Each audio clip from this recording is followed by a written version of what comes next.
모든 것이 저마다의 빛깔을 내고 있는 계절입니다. 우리가 전교인 수련회를 하던 그 여름에는 이파리들이 모두 초록 빛깔이었습니다. 하나같이 모두 초록 빛깔이었는데 지금은 모든 나무들이 자기들만의 색깔을 내고 있습니다.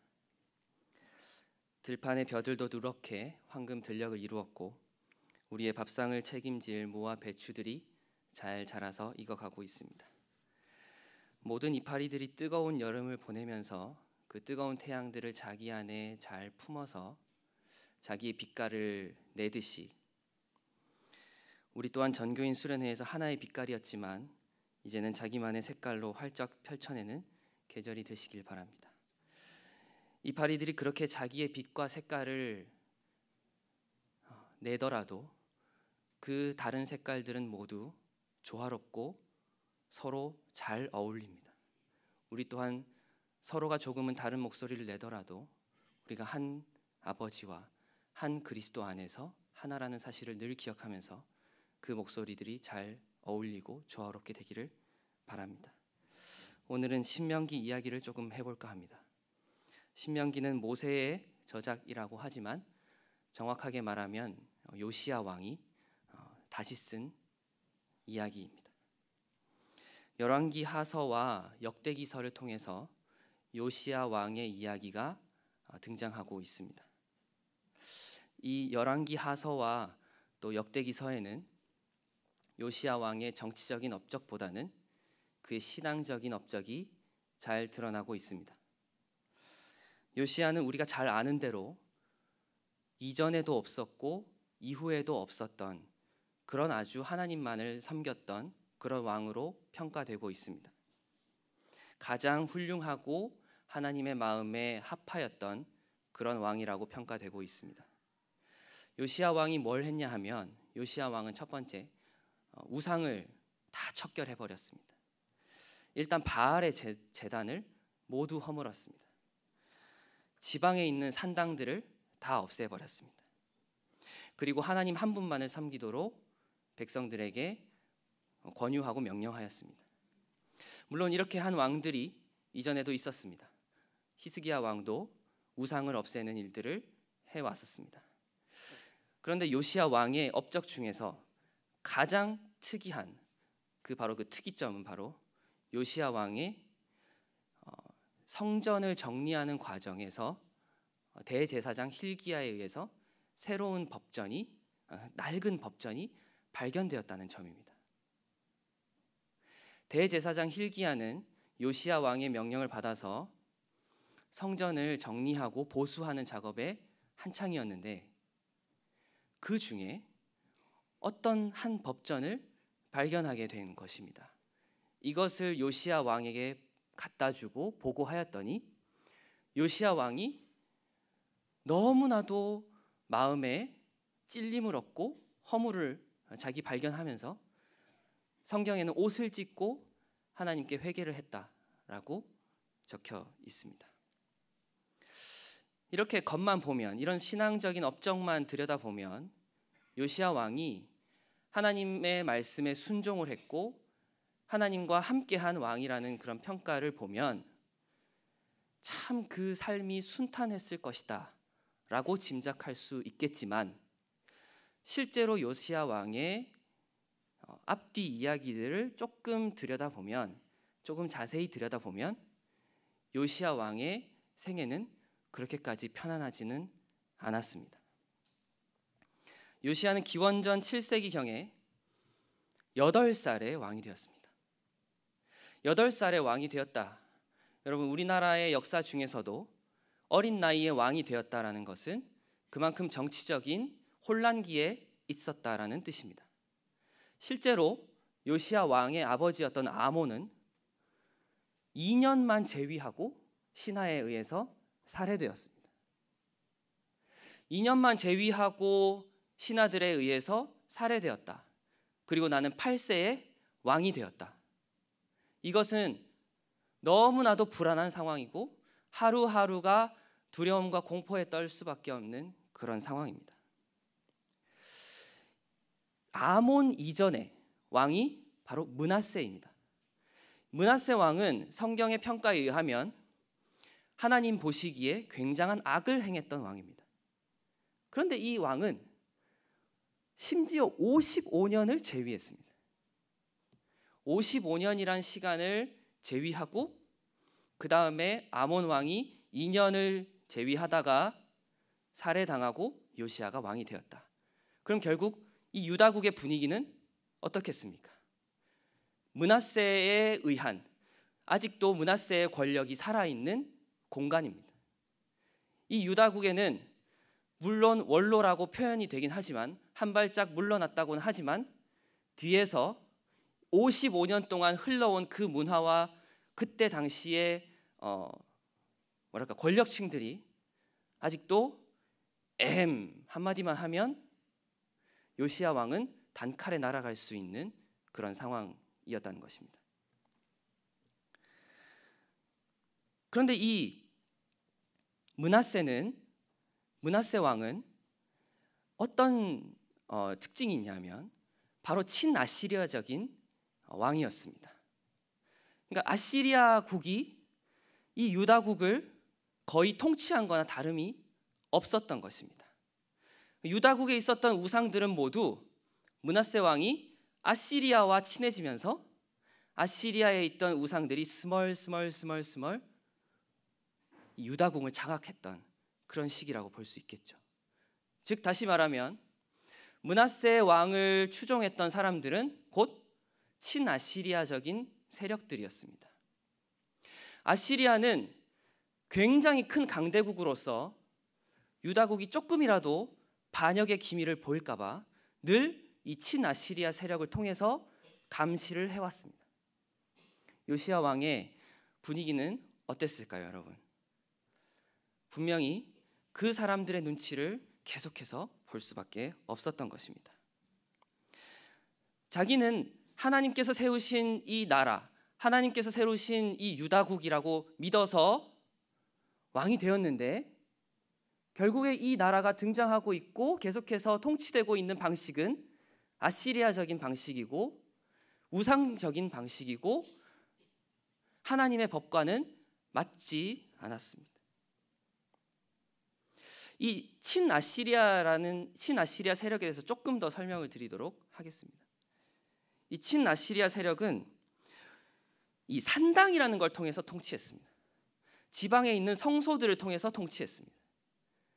그러니까 그때 당시에는 국가라는 것이 대단히 느슨한 부족 동맹 체제였기 때문에 요시야 왕이 아무리 중앙에서 뭘 하다를 하고 명령을 내려도 지방에 있는 성소에서, 즉 다시 말하면 산당에서 그거는 별로 우리 지역에서는 받아들이고 싶지 않습니다 라고 얘기를 하면 바로 묵살되어 버리는 그런 명령들이죠.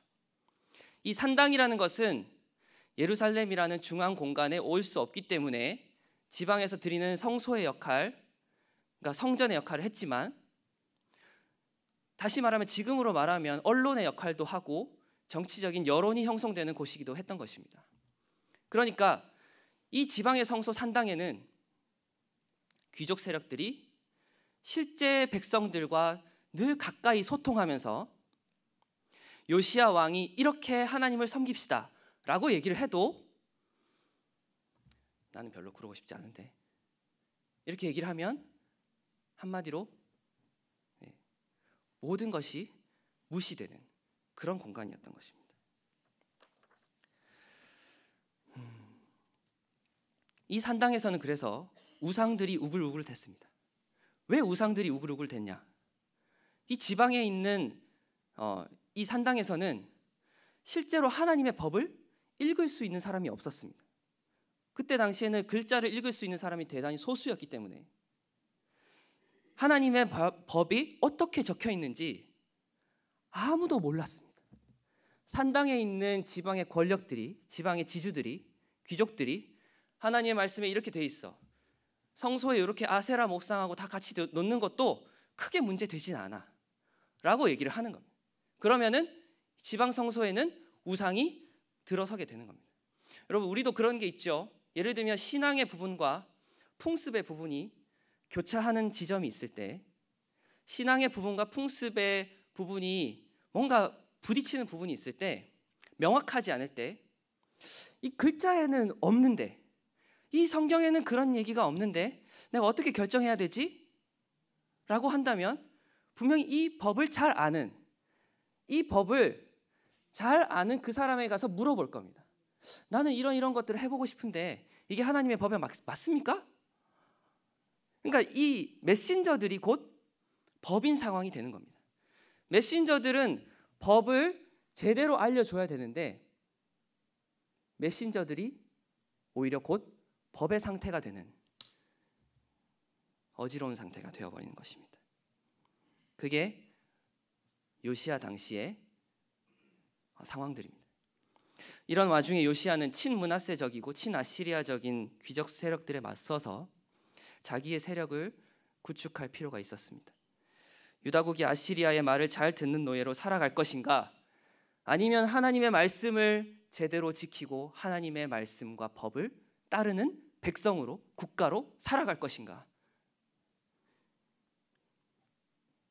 이것은 요시야에게 큰 딜레마였습니다.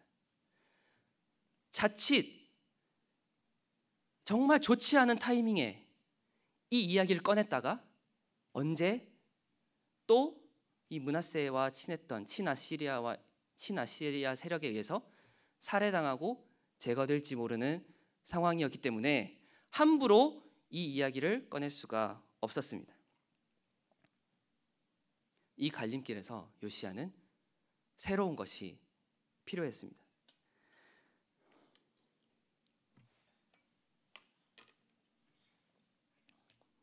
그런데 그런 고뇌와 번민에 가득 차 있을 때 뭔가가 발견되었습니다. 그게 무엇이죠, 여러분? 오늘 하나님의 법전이 발견되었습니다. 하나님이 오래전에 이스라엘 백성에게 주었던 그 법전이 발견된 것입니다. 요시야는 그 법의 존재에 대해서는 알고 있었지만 그 법의 내용이 정확하게 무슨 내용인지는 모르고 있었습니다. 그런데 정말 법전을 정말 자기 눈으로 딱 보니 우상을 섬겨라, 이런 게 없습니다. 성소에 이러저러한 것들을 갖다 놔라, 이런 말이 없습니다. 가장 첫 번째 말이 무엇입니까? 여러분, 출애굽기 19장 20장에 걸쳐서 10계명이 나오는데요. 여러분, 출애굽기 19장 20장 이 법전이 나오기 전에, 하나님께서 이 10계명을 우리에게 주시기 전에 가장 자기를 어떤 분이라고 밝히고 계십니까? 나는 애굽에서 너희들이 종 되었을 때 건져내준 그 여호와다. 이걸 발견하게 된 것입니다. 그래서 요시야는 우리가 기억해야 할 것이 바로 이것이구나 라는 걸 깨닫게 되었고, 겉모습은 아주 낡았지만 눈이 번쩍 뜨이는 새로운 내용을 보게 되는 것입니다. 바로 그것은 우리의 기원에 관한 내용이었습니다. 우리는 본래 떠돌이들이었고, 우리는 혈통이 없었고, 우리는 원래 노예들이었구나. 우리는 원래 족보가 없었구나. 하지만 그럼에도 불구하고 우리는 선택되어서 그 고통의 순간에서 구제되어서 하나님의 약속의 땅에 들어가게 된 그런 백성들이구나 라는 것을 깨닫게 된 것입니다.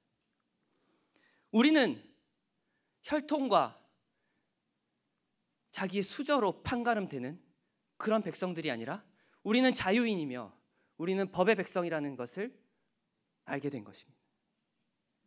낡은 법전 안에는 요시야가 바라던, 그리고 하나님이 바라던 새로운 이야기가 아주 가득했습니다. 요시야는 그래서 옷을 찢을 수밖에 없었고, 그 법을 읽은 이상 거기에 적힌 대로 하지 않으면 안 되는 상태에 이르렀습니다. 그 낡은 법전 안에 담긴 구체적인 내용은 무엇일까요? 강대국 이집트 바로의 아래에서 늘 고된 노동을 하던 그 사람들의 이야기가 담겨 있었습니다. 그 낡은 법전 안에는 무슨 이야기들이 들어있습니까? 히브리 노예들의 눈물겨운 삶이 들어있습니다. 조금이라도 번성하면, 조금이라도 자식이 많아지면 그것을 할 수 없도록 고된 노동을 시키던 이야기들이 들어 있었습니다. 흙 이기기와 벽돌 굽기와 농사, 이 모든 것들을 이 히브리 노예들에게 번성하지 못하도록 강요하고 강제하던 그런 이야기가 들어 있었습니다. 그런 체제 안에서 신음하던 사람들의 얘기가 들어 있었습니다. 노예 생활을 벗어나기를 학수고대하던 사람들이 하나님이 바로의 군대로부터 구원해 주시자 하나님을 찬송하고 모세를 극진히 따르기도 했던 그런 이야기도 있었지만, 광야를 걸어 다니면서 아니 도대체 왜 우리를 구원해서 이 광야에서 이렇게 배고프고 목말라서 죽게 하시느냐 하는 그런 원망의 이야기도 들어 있었습니다. 전쟁과 광야에서 이렇게 저렇게 이름 없이 죽어간 백성들의 생과 살을 오가는 사투의 이야기들이 그 낡은 법전 안에 들어 있었던 것입니다. 요시야 왕은 마치 자기와 유다 백성이 겪고 있는 현실을 보는 듯 했습니다. 누군가에게 속박되어 살아간다는 것은 무엇인가? 노예로 살아간다는 건 무엇인가? 그리고 구원받은 자유민으로 살아간다는 것은 도대체 무슨 의미인가? 자신의 현실을 대입해가며 상고했습니다. 애굽은 그 옛날 모세의 때나 요시야 때나 남쪽에서 엄청나게 강대국의 세력으로 자리 잡고 있었습니다. 북쪽으로는 아시리아 지역이 있었지만 애굽은 그때 당시 요시야 당시에도 남쪽에 아주 큰 강대국으로 자리 잡고 있어버렸습니다. 어느 민족도 따라가지 못하는 첨단의 기술을 가지고 있었습니다. 어떤 부족도 이루어내지 못한 그런 건축물들을 건축해내기도 했습니다. 그런 우월한 체제에서 속박된 노예로 살아간다면 어땠을까? 요시야는 생각해봤습니다. 한편으로는 내가 노예로 살아가는 게 꽤 괜찮은데? 내가 비록 노예긴 하지만 속박되긴 했지만 나 어디 가서 나 애굽의 노예야 라고 얘기하면, 와, 네가 그러면 그 건축물 지었어? 와, 너 그 부강한 나라의 그 노예야? 라고 얘기를 하며 살아갈 수도 있습니다. 시키는 대로만 한다면 가끔 성취나 보람을 맛볼 수 있는 그런 노예일 수도 있을 것이다 라고 상상을 했을 것입니다. 하지만 요시야는 주변의 강대국들과 자기의 관계, 그리고 유다 내에 있는 지주들과의 관계가 그럴 가능성이 있다고 깨달았습니다. 인간은 적응하기 나름이라고 처음에는 어색하겠지만 마음에 안 드는 사람에게 고개도 숙이고 우상에게 절도 몇 번 하다 보면 자기도 익숙해질 것 같았습니다. 처음에는 양심에 부끄러운 일이지만, 처음에는 내 신념에 반하는 얘기지만, 고통받는 민중들의 편이 아니라 귀족들의 편을 들면 분명히 아시리아와 편안히 지낼 수 있을 것이고, 나는 할아버지 므낫세처럼 오랫동안 재위를 할 수 있을 것이다, 이 영화와 부귀를 누릴 수 있을 것이다 라고 마음이 흔들렸을 수도 있을 것입니다. 하지만 하나님의 말씀하신 법에서는 단호히 그런 생활을 거부했습니다. 하나님의 통치란 혈통으로 촘촘하게 계급으로 나누어진 애굽 사회가 아니라 오로지 쫓겨난 자들, 오로지 고통받는 사람들, 족보가 없는 자들이 함께하는 공동체 사회였습니다. 그들은 남을 공격하고 혐오하려는 본능을 따르지 않고 훈련받은 의의 백성들이었습니다. 법의 백성이라는 것은 하나님 아래에서 어느 누구도 잘 나거나 못나지 않고 평등하게 서로가 각자의 몫을 나눠 먹는 사이를 뜻하였던 것입니다. 우리는 2018년을 마무리하는 시점이 왔습니다. 늘 그렇듯이 새로운 해가 다가오니 새로운 것들이 요구되는 시점입니다. 한국교회 선교가 130여 년을 지나고 있고 우리 교회 또한 62년이라는 시간을 지나왔습니다. 내부적으로든 외부적으로든 그 어느 때보다 엄중한 시간들이 우리 안에 있습니다. 이 시련의 시기에는 늘 새로운 사람, 새로운 사건, 새로운 전략, 새로운 것들이 요구되는 시간들입니다. 하지만 그보다 위기나 고난의 상황에서 우리가 더 중요한 것을 기억해야 할 것이 있습니다. 그것은 바로 우리가 지나왔던 그 발자국입니다. 우리가 지나왔던 그 발자국을 통해서 누군가가 상처를 받았고, 누군가는 고통을 당했고, 누군가는 힘겨워했을 그 시간들을 우리가 기억하는 것, 그것에 대한 기억과 애도의 작업입니다. 조금 더 신앙적으로 표현하자면 누가 우리 교회에서 우리 교회를 통해서 잘 되었는가, 누가 우리 교회를 통해서 세워졌는가, 이런 게 문제가 아니라 누가 우리 교회 안에서 상처를 받았고 누가 우리의 교회 안에서 슬픔을 당하였는가, 그런 사람들을 기억하고 그런 사람들을 애도하는 작업이 우리 안에서 있어야 되는 것입니다. 저는 여기서 발터 베냐민이라는 독일의 한 철학자를 우리의 이야기에 끌어들이려고 합니다. 그는 유대계 작가이자 문예평론가였고요, 철학자였습니다.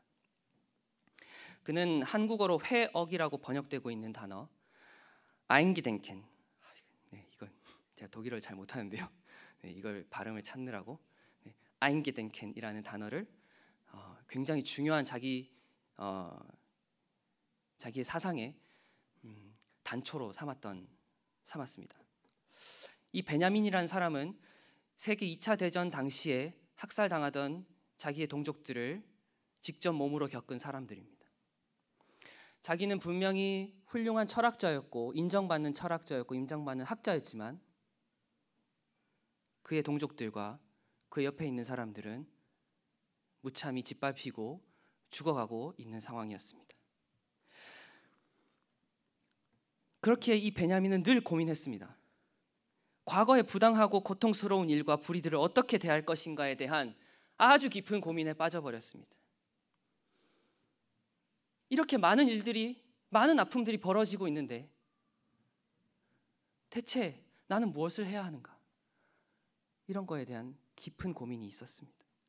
보통의 사람들은 지금의 고통스러운 일을 그저 덮어버리고 잊으라고 말을 합니다. 잊어버리고 새로운 일, 새로운 사람을 찾으라고 말합니다. 우리도 보통 시련을 당한, 이별을 한 사람들에게 빨리 잊어버리고 새로운 사람 찾아라고 얘기를 하기도 하죠.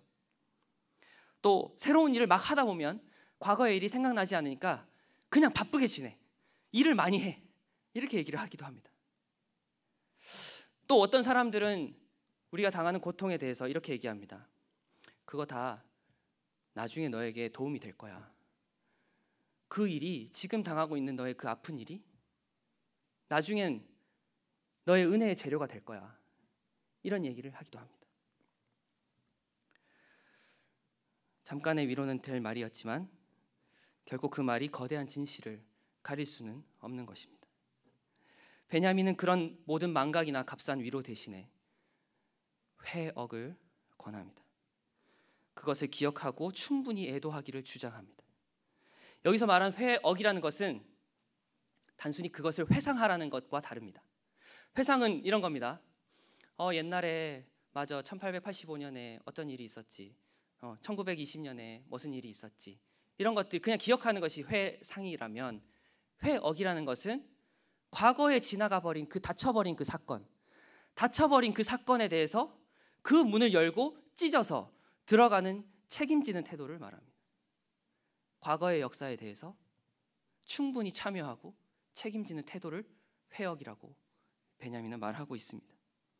결코 돌아갈 수 없는 그 아픔의 시간을 찢고 들어가서 어떤 슬픔과 고통이 발생했는지 요모조모 살피고 그것의 이야기를 듣는 것, 다시 읽고 다시 쓰는 작업, 그것이 바로 회억입니다. 책임을 느낀다는 것은 이제 그 다 지나갔으니까 어쩌겠어, 물은 엎어졌어, 그 사람은 그렇게 생각하라고 해 라고 말하는 게 아니라 우리가 정말 그 사람이 정말 그러했는지 그런 입장에 서보는 것입니다. 불필요하게 치러진 고통, 부당하게 흘린 눈물이 섣부르게 화해되거나 무시된 채 시작되는 시간은 이전의 세계와 구분되는 새로운 시간이라고 말할 수 없습니다. 새롭게 나아가기 위해서는 과거를 거쳐서 가는 것이 아니라 과거 안에서만 새로움이 날아들 수 있는 것입니다. 오늘 우리가 읽은 본문 애굽에서 종 되었던 때를 기억하라는 말씀은 신명기에서 아주 자주 반복되고 있습니다. 여러분 출애굽기와 레위기 그리고 신명기를 나중에 한번 비교해서 읽어보시면 참 재미있습니다. 신명기는 하나님께서 우리에게 기억하라고 하신 그 말씀, 네가 애굽의 종 되었을 때 그때를 기억하라 라고 하는 말씀을 계속해서 반복하고 있습니다. 왜 반복하느냐? 왜 애굽에서 종 되었던 때를 기억하라고 말씀하시냐 하면, 아이고, 애굽에서 있었을 때는 우리가 참 그렇게 못 먹고 그렇게 못 살았는데 지금은 참 이렇게 신앙생활 잘할 수 있고, 이런 얘기를 하자고 하는 게 아닙니다. 그런 옛날의 이야기들을, 고생하고 허다한 어떤 채찍질이 사라진 지금을 감사하게 생각하라고 애굽 시절을 기억하라는 것이 아닙니다. 애굽 당시에 고통당했던 사람들, 이름도 없이 이유도 없이 쫓겨나고 굶어 죽고 맞아 죽고 깔려 죽었던 그 사람들을 기억하라는 것입니다. 그리고 그 사람들이 바로 우리의 기원이다. 그 사람들이 우리의 근본이고 그 사람들을 기억하는 것이 우리의 본분이다라는 것을 말하고 있는 것입니다. 그리고 그 사람들을 기억하셨던 분이 하나님이시다. 그 사람들의 신음에 귀 기울이셨고 그 사람들의 기도에 응답하셨던 분이 바로 하나님이다. 이 이야기를 하고 있습니다. 우리가 그 안에서 함께 평화를 누리고 지위의 고하를 막론하고 누구도 예외 없이 법의 백성으로 살아가라고 요시야는 그래서 말을 하고 있는 것입니다. 베냐민은 이런 말을 했습니다. 우리 한 사람 한 사람은 과거에 고통당했던 그 사람이 그토록 기다려왔던 사람이라고 얘기하고 있습니다. 여러분, 은광교회 성도 여러분, 우리는 과거에 이름 없이 죽어갔던 그 사람이 그토록 기다려왔던 그 사람입니다. 여러분, 우리는 그냥 먼지일 뿐입니다. 사실 죽음을 기억하라는 그런 말씀도 있지 않습니까? 우리는 그저 사라져갈 먼지일 뿐이지만 이 먼지가 의미를 찾는 경우가 딱 한 가지가 있습니다. 그건 바로 하나님의 이야기에 들어가고 하나님의 맥락 속으로 들어가는 겁니다. 하나님의 관점 속으로 들어갈 때에만 이 먼지가 의미를 찾을 수가 있습니다. 외로운 존재, 우주에 그저 던져진 우리는 대체 왜 던져졌고 어디로 가는지 알 수 없지만 하나님의 이야기와 하나님의 맥락 속에서 우리는 구원받을 수 있는 것입니다. 우리가 어떤 것을 통해서도 치유할 수 없는 이미 당해버린 과거의 사건과 사람들이 호소할 수 있는 유일한 상고 재판정이라고까지 얘기했습니다. 우리는 이미 죽어버리고 이미 다쳐버린 그 고통을 겪었던 그 사람들이 어디에 가서 호소를 할 수 없는데 그 호소할 수 없는 사람들이 우리에게 부르짖고 있는 것입니다. 나를 좀 기억해 주세요. 나의 이름을 불러주세요. 라고 말할 수 있는 그 상고 재판정이 바로 우리라는 것입니다. 우리가 그렇게 역사적인 책임을 가지고 있는 존재로 살아갈 때에만 우리는 이 삶이 무의미 속에서, 허무 속에서 탈출할 수 있는 것입니다.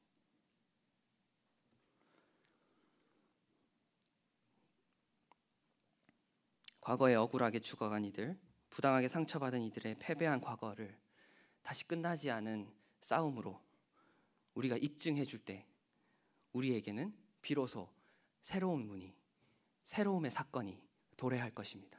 함께 기도하겠습니다. 하나님, 우리에게 아름다운 계절을 주셔서 감사합니다. 이 계절에 우리가 주님 앞에 부끄럽지 않은 거듭의 시간을 보내게 도와주옵소서. 우리를 늘 기도의 자리로 인도하여 주옵소서. 그리스도이신 예수님의 이름으로 기도합니다. 아멘.